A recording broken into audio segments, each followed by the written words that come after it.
सातपूर नगरीतील प्रतिष्ठित मानले जाणारी यात्रा म्हणजेच भवानी मातेची यात्रा। ही यात्रा गुढीपाडव्याच्या दिवशी संपन्न होते।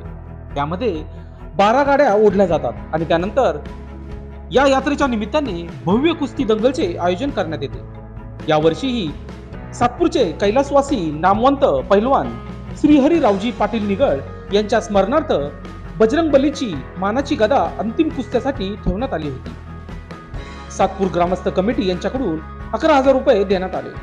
या भव्य कुस्ती दंगलीत पिंपळगाव बहुला येथील पैलवान सार्थक गोकुळ नागरे यांनी अंतिम कुस्तीत बाजी मारत ती मानाची गदा मिळवली आहे।